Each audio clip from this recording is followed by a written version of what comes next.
Les traducteurs sont des inutiles, à mon avis. Seuls des idiots peuvent s'imaginer que la littérature traduite est indiscutablement une des meilleures façons de séduire le lecteur. Car je l'affirme avec force, au lieu de s'intéresser à des œuvres étrangères de moindre qualité, publier des livres français et économiser l'argent trop souvent dépensé pour bien rémunérer les traducteurs, voilà ce qui serait de bonne politique pour tous les lecteurs de ce pays. Car la littérature traduite est enrichissante en premier lieu pour les traducteurs. Luttons contre la course au profit. Battons-nous jusqu'à trouver une solution acceptable. Tout ça pour rendre accessibles des œuvres complètement inconnues. Certains traducteurs osent même demander à rendre leur travail dans des délais parfois invraisemblables, d'autant qu'il faut voir la qualité de ce qu'ils apportent aux éditeurs. Les traducteurs voudraient juste être payés pour un travail facile, je trouve. Ce n'est franchement pas sorcier, en fait. Tout traducteur est un peu familier des langues d'ailleurs, et les traducteurs passent leur vie à chinoiser sur les mots. Un texte qui coule de source devient avec eux un charabia presque incompréhensible. Il est temps de donner aux traducteurs ce qu'ils méritent. Sonnons la charge, rameutons les troupes.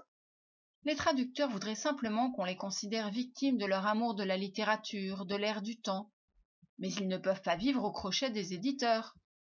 À en croire certains, les traducteurs seraient des auteurs à part entière, qui mériteraient leur nom en couverture, qu'on gagnerait à écouter parler de leur travail.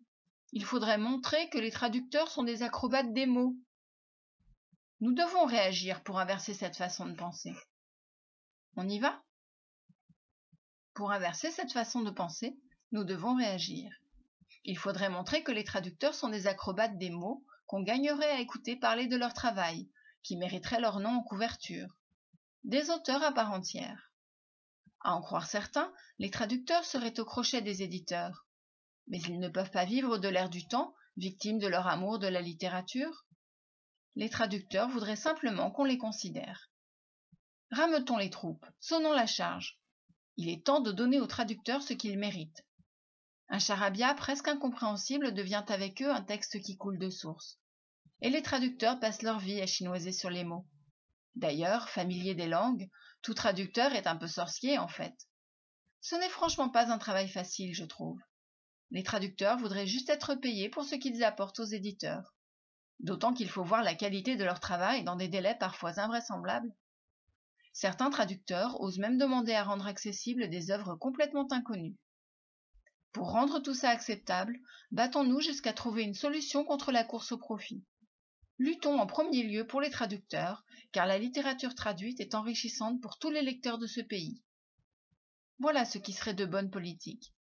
Bien rémunérer les traducteurs et économiser l'argent trop souvent dépensé pour publier des livres français de moindre qualité, au lieu de s'intéresser à des œuvres étrangères. Car je l'affirme avec force, une des meilleures façons de séduire le lecteur est indiscutablement la littérature traduite. Seuls des idiots peuvent s'imaginer que les traducteurs sont des inutiles, à mon avis.